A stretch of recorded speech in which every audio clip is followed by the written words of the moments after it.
ደግሞ እኔም በጥላቻ ባታቀኝ ጥሩ ነው። ምክንያቱም መጥፎ ነገሮች ወደ አንተ በሲኖትራክ ተጭኖ ሲመጡ እየታየኝ ነው። እዚያ የግቢ በር ላይ ከፍ ዝቅ ያደረገች ማለት አይ አይደለችም፣ ሰኒ ናት። እንዴት እንደተናገረች ብታይ የአባቷ ገዳይ ነው የምመስላት። በቃ አሁን ማልቀሱ ምንም አያደርግም። ጸባይሽን ማስተካከል ነው ያለብሽ። እባክሽ ተይኝ። እኔ ራሴ እንደሚመቸኝ እንጂ ሰው እንደሚመቸው ኖሮ አላሽቃብጥም። ምን አልገባኝም። ሰው መጥፎ ባህሪሽን ሲነግርሽ ከማስተካከል ይልቅ ማሽቃበጥ ነው የምትይው? አዎ፣ ሰው በሼም ተነሳስቶ እንዲወደኝ አልፈልግም። አልገባኝም። ከዛሽ ጣዖት ከመሰለሽ ልጅ ጋር ካፌ ውስጥ አላየሁም። ሰኒ በአጋጣሚ ቡና ልትጠጣቁት ማለት ቡና ልትታስገባ በአጋጣሚ አይቻት እኮ። በጣም ጥሩ። ይሄን ነበር ልነግራት የነበረው። ደግሞ እኮ ውሸት። አንቺ ግን ምን ማድረግሽ ነው? አንተ ራሱ ምን እያደረክ ነው? ቆይችልሽ ማናት? ምን እያደረክ ነበር? ተረጋጊውልሽ። ሰላም ጤና ይስጥልኝ። ውድና የተከበራችሁ አድማጭ ተመልካቾቼ እንደምን አላችሁ? ሰላማችሁ ባላችሁበት ብዝት ይበልልኝ። ዛሬ የጽናት ድራማን በክፍል 83 እንግዲህ ይዘን መተናል ማለት ነው። የነ ኪራ ቤት እንደታመሰ ይገኛል ማለት ነው። አሁንም እንግዲህ ኒና ወደ እነሱ ቤት ከመጣች እንግዲህ ሰነባብታለች። ለ3 ቀን ያክል ብላ ነበረ። አሁን ላይ ግን አራዝመዋለች ቆይታዋን ማለት ነው። መቼ እንደምትሄድም አታውቅም። የውጭ ሀገር ፕሮሰስ አለኝ እስከዛ ድረስ እንግዲህ እዚሁ ነው የምቀመጠው ስትልም ነበረ። እናም እንግዲህ ኪራ ሲጠባበቃት ነበረ መቼ እንደምትሄድና የነፃነት አዋዡን እስከሚያውጅ ድረስ እንግዲህ ሲጠባበቃት ነበር። ነገር ግን ኪራን ልትፋታው አልቻለችም። ኪራና ኒና አብረው አደሩ እንጂ ምንም አይነት ግንኙነት የላቸውም። ነገር ግን እሷ አብራ ስላሳደረችው እያስፈራራችው ትገኛለች ማለት ነው። እንግዲህ ኪራ እጅጉን በጣም በሚያሳዝን ሁኔታ ለጽናት ልንገራት አልንገራት እያለም እንግዲህ እየተወዛገበ ይገኛል። ቅዱስም ንገራት ሲለው ነበረ በባለፈውም ማለት ነው። ዛሬ ግን ጓደኛው ናሆም በቃ ቅዱስ ባለው ነገር እኔ እስማማለሁ፣ ለጽናት ያለውን እውነታ ንገራትና አሳውቃት ሲልም ተመልክተናል ማለት ነው። ኪራ በጣም ደፍሮ ለጽናት ለመናገር እጅጉን ፈርቷታል ማለት ነው። አሁንም እንግዲህ እየዋሻት ይገኛል ማለት ነው ኪራ።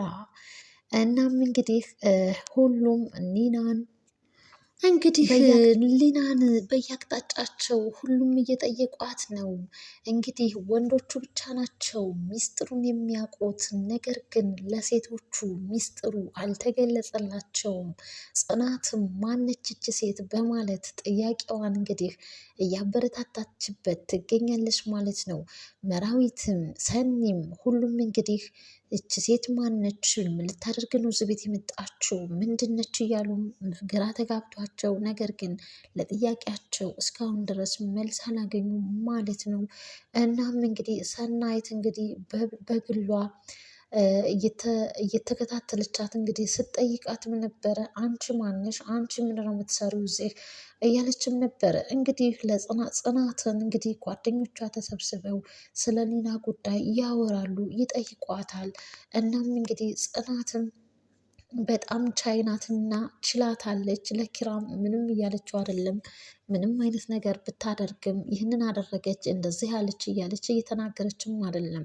ይህንን የተመለከቱትና ያስተዋሉት ጓደኞቿ ለምንድን ነው ለኪራ ሁሉን ነገር የማትነግሪው? ስትቅም ስታጨስ ሁሉም ብለው ሲነግሯት ነበረ።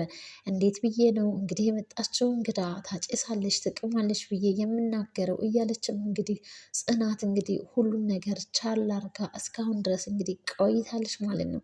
አሁን ላይ ግን ነገሩ እየተባባሰ ነው። እናም እንግዲህ ነገሩን ክሊር ለማድረግ ለማጽናትም ለመሞከርም እንግዲህ ቢታሰብም ነገሩ የተውሰበሰበና ምኑም አለያትም ማለት ነው ጽናት። እናም አሁን ላይ እንግዲህ በኪራ ላይ እየተናደደችበትም ትገኛለች ማለት ነው።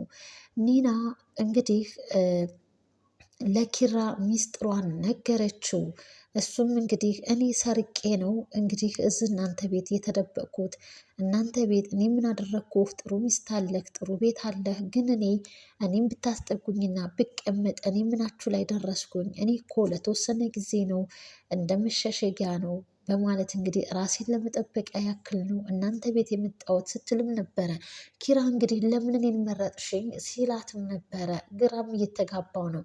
እባክሽን እሺ ሰርቀሽ ከሆነ የብር ችግር ካለብሽ እኔ ብር ልስጥሽ፣ ቤትም ተከራይተሽ ኑሪ ሲላትም ነበር። እኔ የምከራየው ቤት እኔን ሊያተርፈኝ አይችልም፣ ነገር ግን ያንተ ቤት እንደ መደበቂያ ነው የፈለግኩትም ስትል እንግዲህ በግልጽ ነገሩን ይፋ አድርጋለች።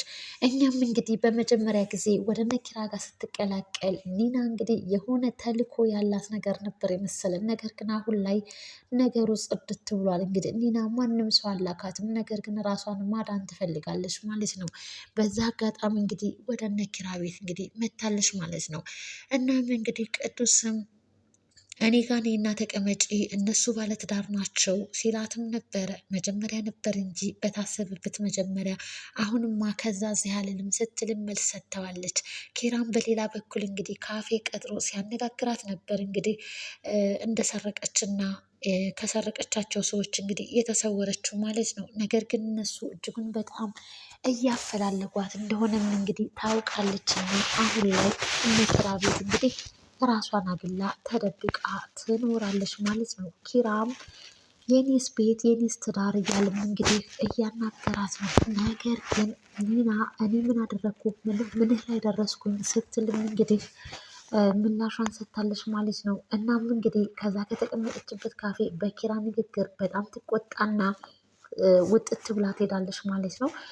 ይህንን የተመለከተችውና ያየችው ያስተዋለችው ሰናይት ነበረች። ከዛ ከካፌ ስትወጣ ተከታትላት ትሄድና ኒናን ስታናግራን ነበረ። ሰኒ በጣም ብልጥ ናትና ነገራቶቹን እያሳሳቀች እንግዲህ በጨዋታና በቀልድ አድርጋ ነው እውነታው ላይ የምትደርሰውና ለማውጣጣት ሞክራለች። በባለፈው ስላስከፋዎች ይቅርታ እያለችም ስትጠይቃት ነበረ። ኒና የዋህ ናት፣ ነገር ግን ሆደ ባሻም ናት። ስታለቅስም ስትከፋም እንግዲህ ዛሬ ላይ ተመልክተናታል ማለት ነው። እናም እንግዲህ ሰኒዬ ይቅርታ ስትላትም ይቅር ብዬሻለሁ ስትላትም ነበረ። ይህንን እንግዲህ ያየችውና ያስተዋለችው ሰናይት ይህን ነገርማ ለጽናት መናገር አለብኝ በማለት ጽናትን ደውላ አዎ ቤት ነኝ ስትላት እንግዲህ እቤት ነበር የሄደችው። ከዛም እንግዲህ ነገሩን ከምን ጀምራና ከምን መጨረስ እንዳለባት ግራ የተጋባት ሰኒ እያሰበች እያለ ነገሩ እንዲህ ነው እያለች እንግዲህ ኪራ ይመጣና ከነሱ ጋር ተቀላቅሎ ጽናትን ሳማርጓት ቁጭ ይላል ማለት ነው። ከዛም እንግዲህ የት ነበርክ ስትለውም ነበረ ጽናት ስራ ነኝ ስራ በዝቶብኝ እያለም እንግዲህ ኪራ እየዋሻትም ነው ሰሞኑን። እናም እንግዲህ እየዋሸ ሳለ ሰናይት እውነታውን ትናገራለች። አንተ ካፌ አልነበርክም እንዴ? ከዚች ከሊና ጋር አልነበርክም እንዴ? ጽናትን ነው እንደ የምትዋሸው እያለችም እኔ አይቻችኋለሁ ካፌ ተቀምጣችሁ ስትልም ነበረ። ጽናትም እንግዲህ አይን ላይ ተያዩ። ኪራም እንግዲህ እንደ አጋጣሚ ግንቻት ነው ምናምን እያለ እንግዲህ መዋሸት ጀመረ ማለት ነው። እናም እንግዲህ ጽናት እንደዛ ከሆነ ጥሩ በማለት ከነሱ ጋር ትቆጣና ብድግ ብላ ትሄዳለች ማለት ነው። ከዛ ሰኒ አንቺ ቆይ ምን እያደረግሽ ነው እያለ ኪራም ለሰናይት ይጠይቃታል። እንዴት ጽናትን ተዋሻታለህ በማለት እንግዲህ ሰኒም እንግዲህ አፍጣ ኪራን ስትጠይቀው ነበረ ማለት ነው። ኪራም እንግዲህ ነገሩ እንዲህ ነው፣ በሌላ ጊዜ ክሊር አርጌ ግልጽ አርጌ እነግርሻለሁ። አሁን ግን ጽናት ተቆጥታ ወታለችና እሷን ተከትዬ ማናገር አለብኝ በማለትም እንግዲህ ተመልክተነዋል ማለት ነው። በጣም በሚያሳዝን ሁኔታ ኒናም እንግዲህ ከአልጋው ላይ ቁጭ ብላ ታለቃቅሳለች። ይህንን የተመለከተቻትና ያየቻት መራዊት ናት። መራዊትም እንግዲህ ምን ሆነሽ ነው የምታለቅሽው ስትላትም ነበር። ሁሉም ጥምድ አድርጎ ይዘውኛል እያለችም እንግዲህ ብሶቷን፣ ምክንያቱም ሁሉም ኪራም መቼ ነው የምትሄጁ ይላል፣ ቅዱስም መቼ ነው የምትሄጁ ይላል። ሁሉም እንግዲህ ሰናይት ምን ፈልገሽ ነው እዚህ ቤት ምንድን ነው ስራሽ? ጽናትም ሁሉም እንግዲህ ጥያቄ በተለያየ አቅጣጫ አቅርበውባታልና ኒና እኔ ምን አድርጊያቸው ነው ሰው በቃ አይወደኝም እያለች እንግዲህ እጅጉን በጣም ተማራ እያለቀሰችም እያነባችም ተመልክተናታል ማለት ነው። ይህንን ያየችውና ያስተዋለችው መራዊት ምን ሆነሽ ነው ብላም ስትጠይቃት ነበረ። አንቺ ጸባይሽን አሳምሪና አስተካኪ፣ ማንም እንድታለቅሽ አይፈልግም ስትልም እንግዲህ መራዊት በመልካምነት መንገድም አናግራታለች ማለት ነው። እስኪ አሁን ወደ ጽናት ሊሄድም ስትላት ነበረ። እናም እንግዲህ ሂጂ አባቢያት እያለችም እንግዲህ ሊና እንግዲህ እጅጉን በጣም ሆድ ብሷት ተመልክተናል ማለት ነው። ጽናትም እንግዲህ በሆነው እና እየተደረገ ባለው ነገር ደስተኛ ሆና አላየናትም ማለት ነው። ብቻ የነ ኪራ ቤት እንግዲህ በእንደዚህ አይነት ሁኔታ እንግዲህ ጨዋታው ቀጥሏል ማለት ነው። ኒና ግን ቶሎ እንደማትሄድ እንግዲህ አስረግጣ ለኪራ ነግረዋለች። ደስ የሚለው ነገር ግን ተንኮል አስባ ወይንም ሌላ ነገር ፈልጋ አይደለም የመጣችው። የነ ኪራን ቤት ከሚፈልጓት ሰዎች ለመደበቂያ ያክል ነው እና የውጭ ፕሮሰስ አለኝ ፕሮሰሱን እስከሚጨርስ ድረስ አልሄድም ብላም ተናግራለች ማለት ነው። ውድና የተከበራችሁ አድማጭ ተመልካቾች ለዚህ ቻናል አዲስ ሆናችሁ ቻናሉን ሰብስክራይብ በማድረግ የደውል ምልክቱን በማጥቆር ቤተሰብ ሁኑን ስል እንግዲህ በአክብሮት እንግዲህ እጠይቃለሁ ማለት ነው። በቀጣይ ክፍል እስክንገናኝ ድረስ ቸር ሰንብቱ። ጽናት ድራማ እንግዲህ ያው ሁሌም እያማረበትና አዳዲስ ሰዎችም እየተቀላቀሉ አዳዲስ ነገሮችን እየተማርን እንገኛለንና ይህንን ቻናል እንግዲህ አበረታቶች ማለት ነው። ለነበረን ጊዜ ለነበረን ቆይታ እጅግ በጣም አድርጌ እያመሰገንኳችሁ ለዛሬ ጽናት ድራማ የክፍል 83 እዚህ ጋር እጨርሳለሁ ማለት ነው። በቀጣይ ክፍል እስክንገናኝ ድረስ በያላችሁበት ቸር ሰንብቱልኝ ስል በዚሁ ሰናበታችኋለሁ። ባይ ባይ።